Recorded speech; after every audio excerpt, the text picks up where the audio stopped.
నమస్కారం. భారత్ పాకుల మధ్యన 3 రోజుల క్రితం కాల్పుల విరమణ ఒప్పందం కుదిరింది అని ట్రంప్ ప్రకటించారు. అయితే పాక్ లేకపోతే మనం ప్రకటించాల్సింది. సరే, మధ్యన సందట్లో సడమి కానీ నేను గొప్ప అని చెప్పుకొని ఆయన ప్రకటించారు. ప్రకటించిన 3:30-4 గంటలలోపే మళ్ళీ వాళ్ళు కాల్పులు మొదలుపెట్టారు. 3 రోజుల క్రితం చర్చలకు సిద్ధం అన్నారు. చర్చలకు డేట్ కూడా ఫిక్స్ చేశారు. ఇవాళ 12వ తారీఖు వాళ్ళు చర్చలు సిద్ధం అన్నారు. చర్చలకు సిద్ధమయ్యారు కూడా. ఈ లోపల జరిగిందో 2 విషయాలు చెప్పుకోవాలి మనం. ప్రకటననేమో ట్రంప్ చేసిండు. మోడీ అంగీకరించినట్టు ఇప్పటికీ ఎక్కడ చెప్పలేదు. డీజీఎం వాళ్ళ స్థాయిలో మాత్రం ఈ చర్చలు జరుగుతాయని మనకు అందరికీ తెలిసింది. కానీ ఆనాడు ఎప్పుడైతే ఏకపక్షంగా మనం కాల్పులు ఆపేస్తున్నామన్నారో మనది పై చేయి సాధిస్తున్న ప్రతిసారి ఎప్పుడూ కూడా ఉగ్రవాదులు తీవ్రవాదులు బ్రీతింగ్ పీరియడ్ తీసుకుంటారు. అందుకని ఇట్లాంటి అన్నీ ముందు తీస్తారు. ఎప్పుడైతే బలహీనం అవుతారో వాడు చర్చలు అంటాడు.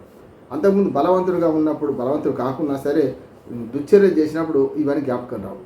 దెబ్బతిన్న బెబ్బులి మరింత గాండించినట్టు మళ్ళీ పిచ్చి పనులు చేస్తుంటారు. కనుక ఆనాడే ఎప్పుడైతే కాల్పుల విరమణకు ఒప్పుకున్నారు అని ట్రంప్ బయటవాడు ప్రకటించిన తర్వాత మనం ఏమనుకుంటాం, ఓకే అన్నాం. ఓకే అని ఏం చేసాం, 12వ తారీఖు సిద్ధమే నిజమే అన్నాం. 4-5 గంటలు దాటకముందే రాత్రి మళ్ళీ వాడు డ్రోన్ల దాడి చేసిండు. తెల్లారి మేము తప్పు ఒప్పుకుంటున్నాం, మా కమ్యూనికేషన్ గ్యాప్ వచ్చింది, అది ఆ సైనికులకు మేము అందించలేకపోయినాం, దానివల్ల జరిగిందన్నారు. సరే, 2 రోజులు ప్రశాంతం నెలకొన్నది. మళ్ళీ బజార్లన్నీ కళకళలాడిని.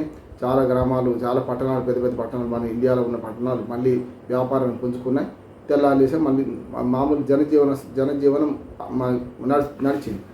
కానీ ఇవాళ జరుగుతున్న సంఘటన మనం చూసుకోవాలి. అసలు అమెరికా అధ్యక్షుడు ఎవడు ఈ ప్రకటన చేయడానికి ఏమైనా సమస్య వస్తుంది ప్రతిసారి కూడా. ఇవాళ కూడా అదే మాట మాట్లాడాడు అమెరికా అధ్యక్షుడు. ఏం మాట్లాడాడు? మేము అణుయుద్ధాన్ని ఆపిన అంటున్నాడు.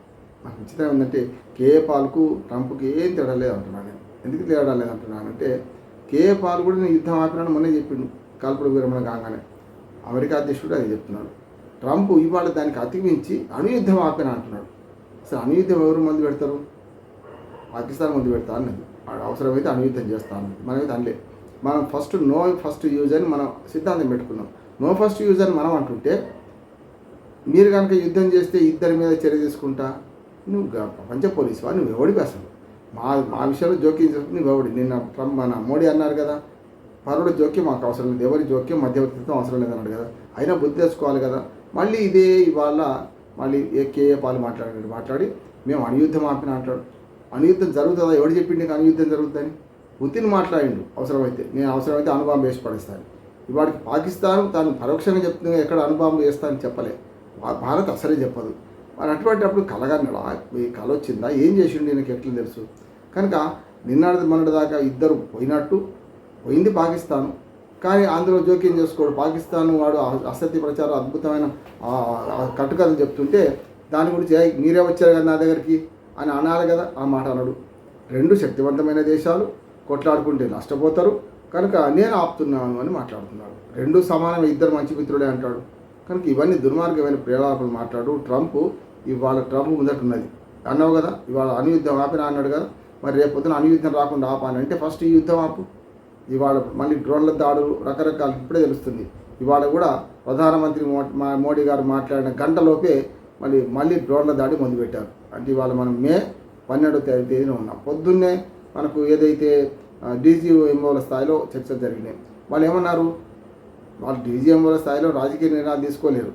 ఒక రకంగా చెప్పాలంటే 3వ పాలేరు అంటాం. అంటే ప్రధానమంత్రి, విదేశాంగ మంత్రి, మంత్రివర్గము, క్యాబినెట్, ప్రభుత్వం ఒకటైతే అది ఆ ఆదేశాలు ఇస్తే పాటించాలి సైన్యంలో. దాని తర్వాత స్థానం డీజీఎంఓలది, ఇది త్రివిధ దళాధిపతుల తర్వాత. కనుక అక్కడ సమస్య ఏమున్నది? కనుక వాళ్ళైతే పాటించాలి కదా. వాళ్ళ ఆర్డర్ ఏదైనా ఇస్తే వాళ్ళ స్థాయిలో మనం భూమి గురించి, యజమాన్యం గురించి, హక్కుల గురించి, మన ఏమంటారు ఆక్యుపేషన్ ఎవరు ఆక్యుపేట్ చేసుకున్నాడు అని దాని గురించి మాట్లాడరు కదా. పీఓకే మాదేనైతే డీజీఎం వాళ్ళ స్థాయి అనలేరు. ఎవరంటారు? ప్రభుత్వం అంటది. ప్రభుత్వాన్ని సైనికాధికారులకు, త్రివిధ దళాధిపతులకు ఆదేశాలు ఇస్తుంది. ఆ తర్వాత దాన్ని బట్టి వాళ్ళు యాక్షన్ చేస్తారు. యాక్షన్ చేసేదే యాక్షన్ టీం మాత్రమే డీజీఎం వాళ్ళది. కనుక అక్కడ పెద్దగా జరుగుతుందని ఏంటంటే అక్కడ కూడా మంచిగా ఏమన్నారంటే యుద్ధం ఆగానంటే మీరు దుశ్చర్యలు మానుకోండి, పీఓకే విషయంలో మీరు ఆలోచన చేయండి, ఖచ్చితంగా మాదే, ఇట్లాంటి కొన్ని విషయాలు చెప్పారు. అది పాటించకపోతే పాటించినట్టే కదా. ఎవరు చేయాలి మళ్ళీ నిర్ణయం ప్రభుత్వం తీసుకోవాలి. అందుకని నేను ఏమంటున్నానంటే ట్రంప్ కూడా ఇప్పుడు పాకిస్తాన్ చర్యలను సమర్థిస్తున్నాడా లేడా తేలాలి. అంటే పాకిస్తాన్ మళ్ళీ డ్రోన్ల యుద్ధం మొదలుపెట్టింది. మొన్ననే తప్పించుకున్నారు, కమ్యూనికేషన్ గ్యాప్ అన్నారు. ఇప్పుడైతే ఉద్దేశపూర్వకంగానే అన్నట్టు కదా, నేను రెండు దేశాల మధ్య యుద్ధం ఆపిన అన్నప్పుడు ఆపగలిగిన సత్తా ఉన్నాడు. ఆగకపోతే ఏం చేయాలంటే పాకిస్తాన్ ఒంటరి చేయాలి. కానీ ఏం మాట్లాడుతున్నాడు, ఇద్దరిని వాణిజ్య సంబంధాలు కట్ చేసుకుంటాను. చెరువు మీద అలుగుతే ఏమవుతుంది, నీ ముడ్డే ఎండిపోతుంది. మేమంటామంటే మా ఇద్దరితో కట్ చేసుకుంటే పాకిస్తాన్తో నష్టమయ్యేది మీకు ఏం లేదు, పాకిస్తాన్ కట్ చేసుకుంటే నీకు నష్టం. కానీ భారతదేశంతో వాణిజ్య సంబంధాలు పోతే నువ్వు బజార్న పడతావు రేపు పొద్దున అంటున్నాను ట్రంప్ను.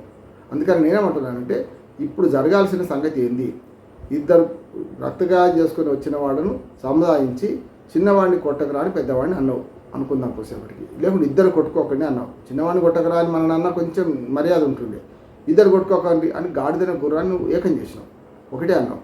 ఇవాళ గాడిద గుర్రం తేలాలి అంటున్నాం మేము. కనుక ఇవాళ మరి ఆ గాడిద పని చేసిన పాకిస్తాన్ నువ్వు నిలవరించగలుగుతావా, నీ చేతిలో వాడున్నాడా? అంటే పాకిస్తాన్ ఏం చేసింది, ఒకవైపు నీ దిక్కున్నట్టు నటిస్తున్నది, నీ సహాయం కావాలంటుంది. ప్రపంచ బ్యాంకు ద్వారా అప్పు పొందింది, అయిపోయింది, నీ పని అయిపోయింది. తర్వాత ఇప్పుడు చైనా చెప్పినట్టు పెట్టింది. చైనా ఏమంటుంది, యుద్ధం తప్పదు, మా ఆయుధాలను వాడుకోండి అంటుంది. చైనా ఆయుధాలు తుస్సుమంటున్నాయి. ఇవాళ చైనా మాల్ అని మనం విక్రిస్తామే, అదే జరుగుతుంది. వాళ్ళ చైనా మాల్ ఏం జరుగుతుందో అదే జరుగుతుంది వాళ్ళ. కనుక ఆ రకంగా చూసుకుంటే చైనా ఆయుధాలను తుస్సుమన్న ఆయుధాలను మళ్ళీ ప్రపంచంలో ఎక్కడ అమ్ముకోలేని పరిస్థితి వస్తుంది. ఇక్కడనే ఫెయిల్ అయినా ఇంకెక్కడ తెలుస్తుంది, పాకిస్తాన్లో ఫెయిల్ అయిన ఆయుధం మాలో దగ్గర తెలుస్తుందా?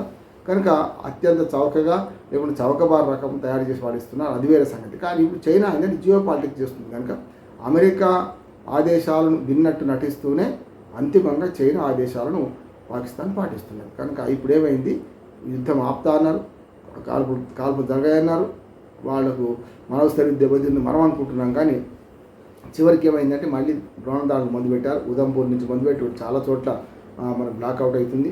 గుజరాత్ తీరం నుంచి మొదలుపెడితే శ్రీనగర్ దాకా చాలా పట్టణాల్లో ఇప్పటికే మళ్ళీ డ్రోన్ల దాడి జరుగుతుంది నాకు తెలుస్తున్నది. దాంతోపాటు బ్లాక్అవుట్లు, లైట్లు ఆర్పడాలు ఇవన్నీ జరుగుతున్నాయన్నారు. మరి తెల్లారిన తర్వాత ట్రంప్ను మనం ఒకటే ప్రశ్న వేయాలి, నీ సంగతి ఏమిటి? నువ్వు అణుయుద్ధాన్ని ఆపగలిగిన వాడి మరి ఈ చిల్లర పంచాయతీలు ఎందుకు ఆపలేకపోతున్నావు? అణుయుద్ధం రాకపోయే ముందు ఆపిన అంటున్నావు, వచ్చిన యుద్ధాన్ని లేకపోతే వచ్చిన కయ్యాన్ని నువ్వు ఎందుకు ఆపలేకపోతున్నావు? అంటే వాళ్ళకి కావాల్సింది వాళ్ళకు అంతర్జాతీయంగా కశ్మీర్ సమస్యను మళ్ళీ ముందుకు తీసుకుపోవడం, పాకిస్తాన్ను ఇండియాను సమంగా చూడడం. పాకిస్తాన్ ఇండియా మధ్య పంచాయతీ ఉంటే ఆర్థికంగా భారతదేశం ఎదగకపోవడానికి కొంత కారణం అవుతుంది.